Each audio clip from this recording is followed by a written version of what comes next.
In my last video, I showed you how to implement Redux patterns in Angular using NgRx store. If you're brand new to Redux, I recommend checking out that video first if you haven't already.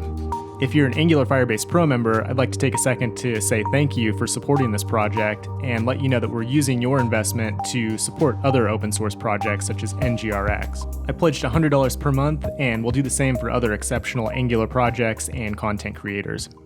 Getting back to this episode, we're going to build an NgRx Angular app that uses Firebase on the back end. We'll be able to retrieve as well as update posts on the Firebase real-time database.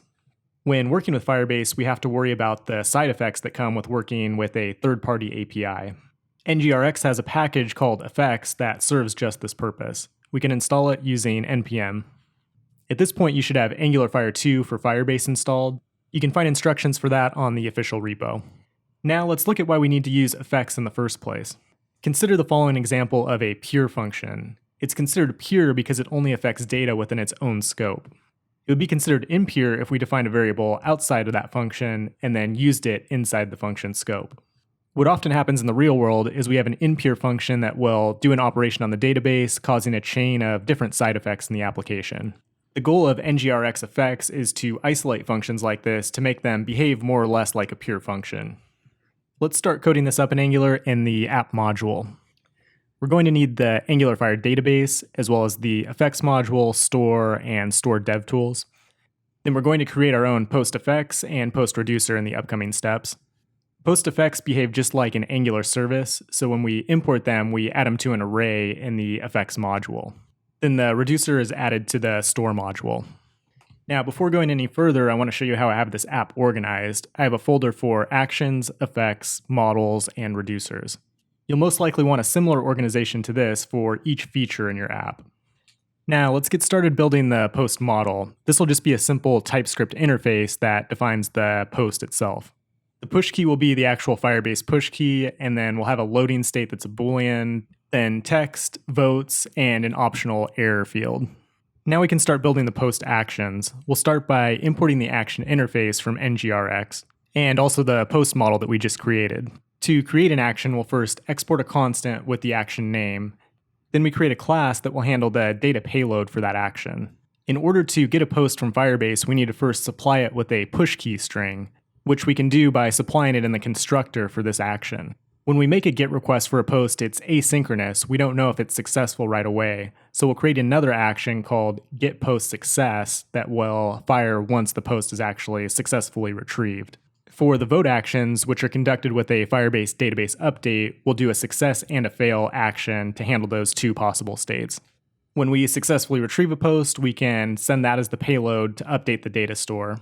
Then we'll follow the same basic process for all the other actions. This will make a little more sense when we get to the effects and actually start sending data through these actions. The final step is to export all these classes as a single type so we can strong type them when we get to the effects. But before the effects, we'll build the reducer function. In the reducer function, we will import the post actions we just created as well as the post model we created earlier. Then we'll set the post actions as a single action type. In the post reducer, we pass the state and the action as arguments. Then to copy the old state to the new state, we're going to use a new JavaScript syntax called spread. First, we create an empty object, and then we put other objects inside of it with 3 dots in front of them, and this will compose a new object from left to right. When we first trigger the getPost action, we'll set the loading state to true.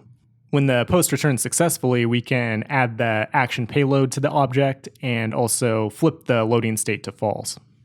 Then we'll follow the same basic logic for the vote actions, and you might notice how concise and readable our code is with the spread syntax.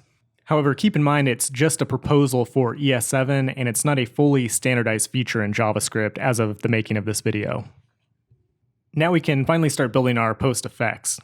Effects work just like an Angular service, so we'll use the injectable decorator, and then we'll import effects, actions, as well as the AngularFire database, and then a few RxJS operators as well, which you'll see in use here in a second. And lastly, we'll import our post actions. The first step is to add the actions as well as the AngularFire database in the constructor. Then you create an effect by first using the effect decorator. Then you strong type its value as an observable action. Then you call actions of type, and the type being the action that you want to perform. In this case, it'll be our get post action. In this case, we need to first map the payload down to something that we can use. Since we strong type all our actions, we can just map it down to the action type for get post. In this case, the payload we're sending it is a Firebase push key that we can use to retrieve the post from the database. In this example, I'm using an RxJS delay of 2 seconds just to show the spinner in the UI. That's not necessary in real life. So now we can use merge map to take that payload of the Firebase push key to send the actual GET request to Firebase.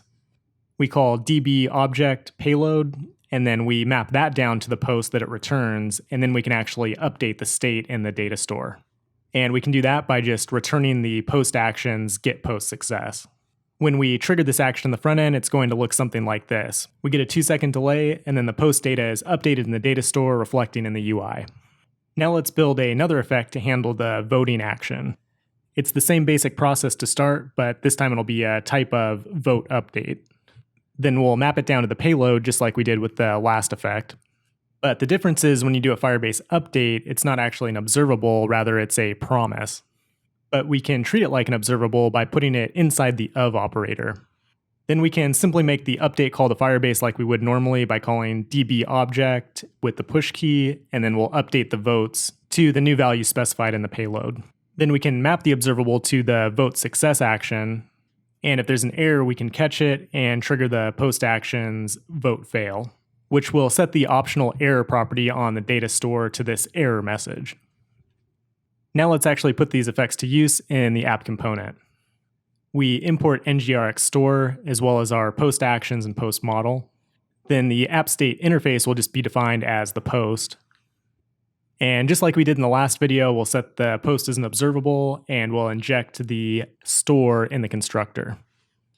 Now all we have to do is create a couple event handlers that will trigger these actions. To get a post from Firebase, I'm just going to hard code a push key that already exists in the database. Then to update the votes, I'm going to pass the existing post object along with the new value we want to set the votes at.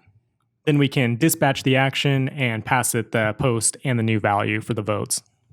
In the app component HTML, we just need to unwrap the post observable, and then we can bind everything to buttons that we need to trigger the get post action as well as the vote update action. And then we also display a loading spinner conditionally if the post is loading. To distinguish an upvote from a downvote, we just pass it the number 1 or the number -1 if it's a downvote. In a real app, you'd probably want to have some way to validate that a vote belongs to a user, but in this case, I just want to show you how to actually make the update in Firebase. You can see when we click the upvote or downvote button, Firebase is being updated over here on the right, and we're observing the actual data in the data store, so it's completely decoupled from Firebase. If you installed Redux DevTools in the last video, you'll be able to get a nice tree presentation of the state as it changes.